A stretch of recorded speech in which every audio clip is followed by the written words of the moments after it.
mas nós autorizamos. Então, foi a voz da experiência, né? Vamos confiar nos jovens, e eles conseguiram realizar todos os nossos eventos virtualmente. O evento virtual tem uma capacidade de ser visualizado por muitas pessoas, inclusive no Japão, o que nós transmitimos, o que foi transmitido em São Paulo alcançou toda a América Latina e também o Japão. Mas o problema é que não traz receita, né? Então não temos baitê, não temos a parte culinária para vender comida. Então só vai despesa e não acarreta receitas.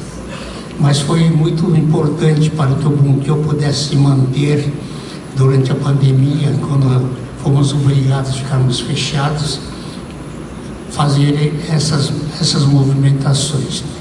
Então, através dessas transmissões online, acreditamos que o Bunkyo conseguiu levar palavras de esperança, palavras de incentivo para todas aquelas pessoas que estavam reclusas em suas casas, em suas residências.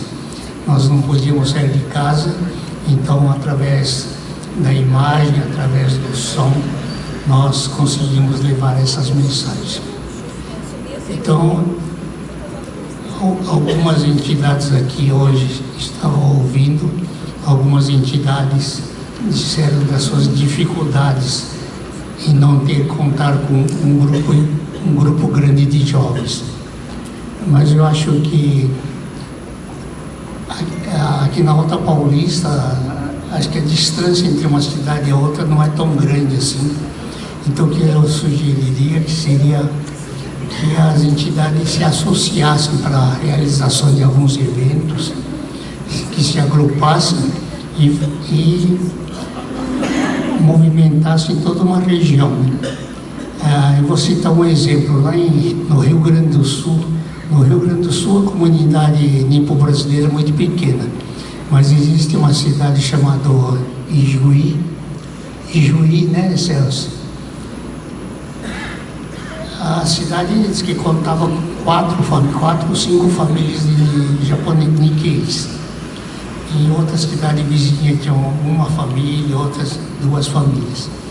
Eles fundaram uma associação das 3 cidades, uma associação nipo-brasileira, cultural. E hoje essa entidade funciona plenamente. Já conseguiram fundar até um grupo de taiko.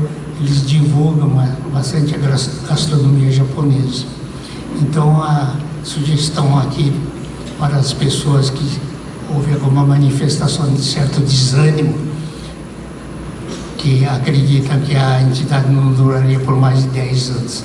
Mas eu acredito que se vocês se unirem, se vocês darem oportunidade aos jovens, e não precisa ser só jovens nikkeis, pode ser jovens não descendentes que gostam da cultura japonesa, muitas vezes esses jovens são muito mais ativos do que os próprios nikkeis, né? Então nós precisamos abrir mão, abrir caminho, abrir as portas para esses jovens poderem penetrar em nosso meio.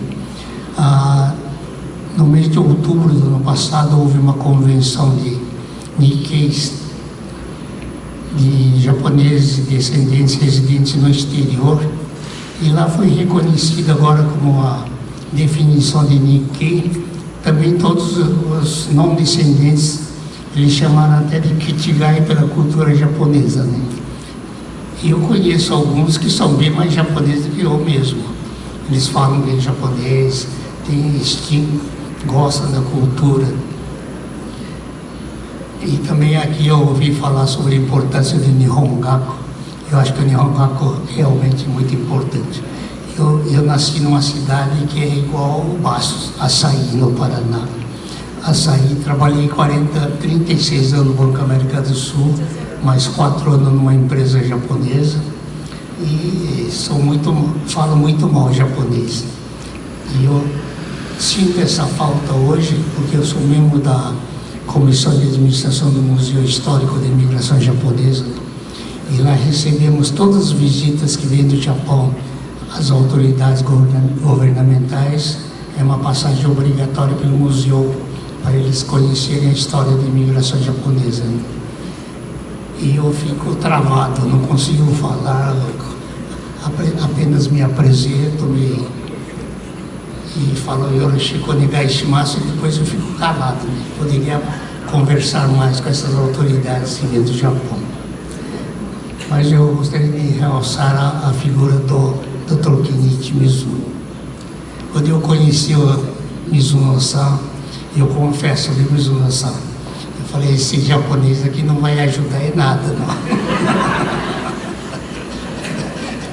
Eu vi nele assim, uma pessoa muito mais ligada à cultura brasileira do que à cultura japonesa. Mas ele foi uma surpresa muito grande para mim. Eu peço desculpa pelo mau conceito que eu fiz do senhor no início, mas ele foi um diretor regional do Bunkyo muito ativo nessa região. O Bunkyo realizou durante 2 anos reuniões com os diretores regionais de norte a sul do país, do Brasil. Nós temos diretor em Manaus, temos diretor em Porto Alegre, temos diretor em Salvador, Campo Grande. Então, quando nós não tínhamos esses aplicativos que permitem reuniões online, era difícil fazer essa conexão com o Brasil todo. Mas nós conseguimos, graças aos jovens que nos ensinaram o uso do Zoom, conseguimos fazer várias reuniões. Né? E o Mizuno-san, ele gravou um vídeo com os presidentes e representantes das entidades para mostrar o que na Alta Paulista estava sendo feito para superar a crise da pandemia. E aquilo foi divulgado para o Brasil todo, para todas as nossas regionais. Então nós aprendemos aqui que em Bastos, acho que em Bastos, o Nihon Gaku estava dando aula de gastronomia, então trazendo os jovens. O grupo de Taiko organizava um workshop e convidava os meninos para virem dar umas batidas, né? Acho que a primeira batida que a pessoa dá no Taiko, a pessoa já se apaixona pelo instrumento, porque aquele som vibra e repercute no nosso coração, né, o Taiko. E todos esses ensinamentos foi passado para as entidades do Brasil todo.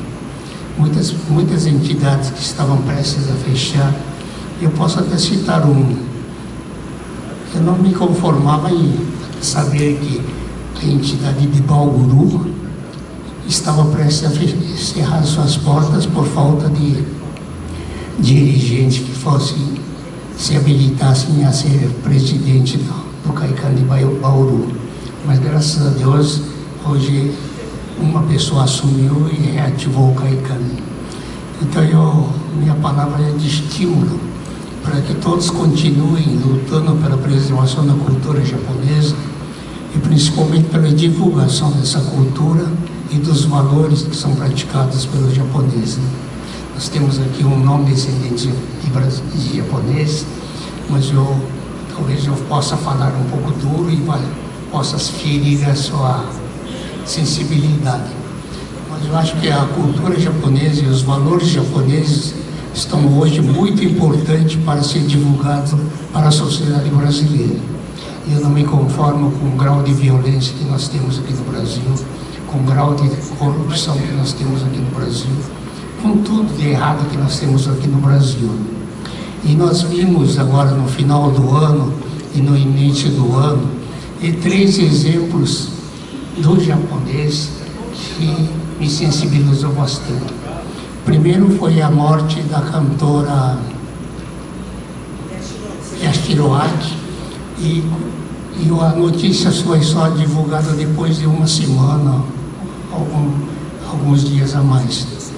E eu fiquei sabendo que ela, já sabendo da sua morte em breve, ela pediu para que a notícia não fosse divulgada para não estragar os festejos de final de ano. Acho que ela deve ter pensado nos cantores, no público que admira, assiste aquele Kohaku, né, o THC. E ela pediu para não fazer isso. E acho que esse daí é um grande respeito que ela teve pelos seus fãs e por seus colegas cantores, né? E outro foi no dia 1º de janeiro, um grande terremoto lá na Ishikawa.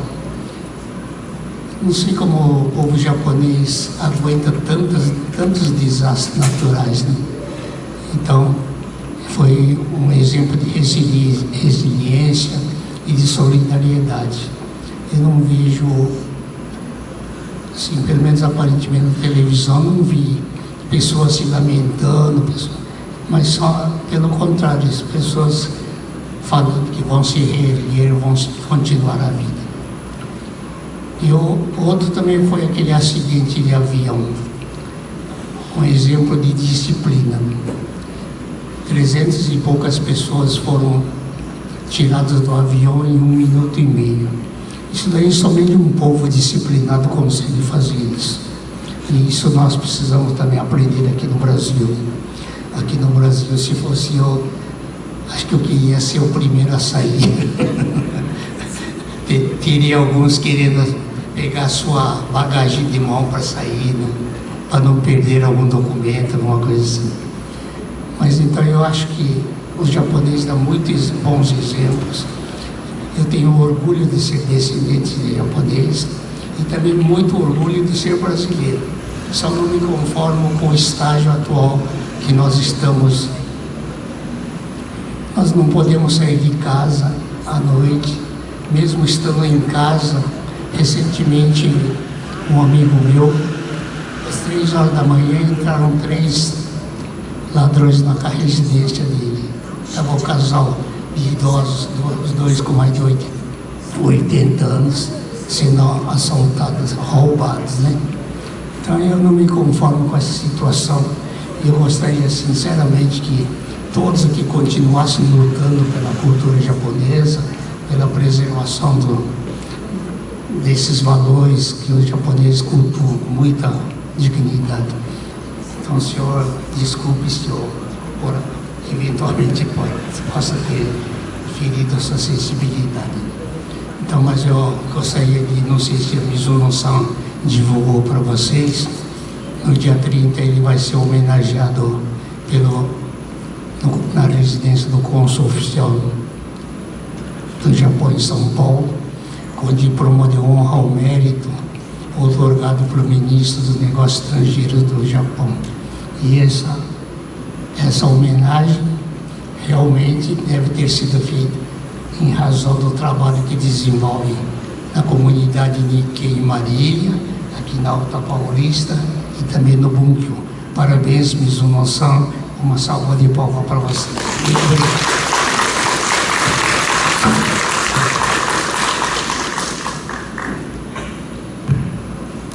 Muito obrigado, senhor Roberto Tio, representando o Renato Ishikawa, o nosso presidente, que realmente, tá? Parabéns. Falando um pouquinho, quando tocou o hino nacional, realmente a gente ficou um pouquinho emocionado pela atual situação política do Brasil. Então, eu percebi que algumas pessoas ficaram também emocionadas durante o hino. E gostaria agora, como nós vamos entrar para a eleição, e eu gostaria, já de antemão, viu, Roberto Castan, se tem alguma chapa já pré-escrita, ou se tem candidato agora, aqui presentes, que queiram ser presidente do Urengo para 2024. Se alguém se quer se candidatar a presidente, né, pelo menos, aí, se não, só tem uma chapa já pré-escrito, que é da ele. Tá? Então, se não tiver ninguém, a ele vai ser a candidata e nós vamos desfazer a mesa para ela montar a mesa. Então, gostaria nós aqui, deixamos o local reservado para a gente poder ir para lá, para ela montar a nova diretoria.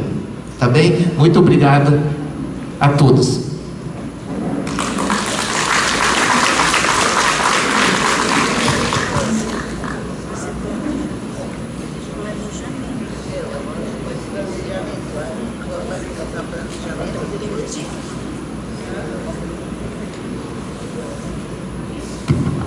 Como disse o Dr. Mizuno, nós temos uma chapa comandada pela doutora Roseli Iwamoto, de Pompeia, E eu gostaria então de nominar as pessoas que vão compor a diretoria, vamos submeter à Assembleia Geral Ordinária, para que possam apreciar e votar. Diretoria 2024-2025, presidente de honra, Kenichi Mizuno, Roberto Kawasaki.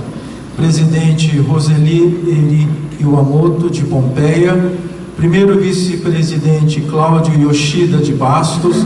Segundo vice-presidente Naoshi Yano, de Junqueirópolis. Terceiro vice-presidente Mitsuo Takahashi, de Dracena. Quarto vice-presidente Noriko Saito, de Adamantina. Primeiro secretário José Roberto Tuxan, de Marília. Segundo secretário Emiko Yasuda, de Marília. Terceiro secretário Djalma Migliorini, de Parapuã. Primeiro tesoureiro João Gohara, de Marília. Segundo tesoureiro Hélio Ajeca, de Marília. Diretoria Educacional. Primeira diretora educacional Wanda Michika Taniguchi, de Tupã. Segunda diretora educacional Katsuya Fujita, de Bastos. Terceira diretora educacional Rosa Shimura Kawauchi, de Bastos. E compondo diretoria cultural, primeira diretora, Érica Sasazaki Ikeda, de Marília. Segundo diretor cultural, Newton Takahara, de Tupã. Conselho fiscal, Takaharu Ebizawa, de Bastos. Kenji Nome, de Tupã. Sr. Paulo Nome, de Oswaldo Cruz. Suplentes do Conselho Fiscal, Vilma Okazaki, de Garça. Emerson Iwami, de Tupã. E Sr. Katsuhide Maki, de Bastos. Essa é a proposta da nova diretoria biênio 2024-2025, que está sendo submetida aos que compõem a Assembleia Geral Ordinária. Favor, os nomes citados da diretoria, favor, vir até a frente aqui, ocupar seus lugares. Cadê o Roberto Cassan? Está aqui. Teosvaldo Cruz, Tupã, Junqueirópolis.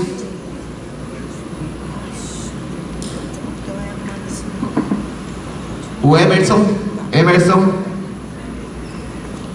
a Vilma está chegando. Talvez não tenha lugar para todos, mas então vão ficar em pé. E a diretoria executiva sempre, só para apresentar, e a gente pode até ficar em pé para ouvir depois a palavra da presidente, a primeira mulher a ocupar um cargo do Orengô, talvez, né?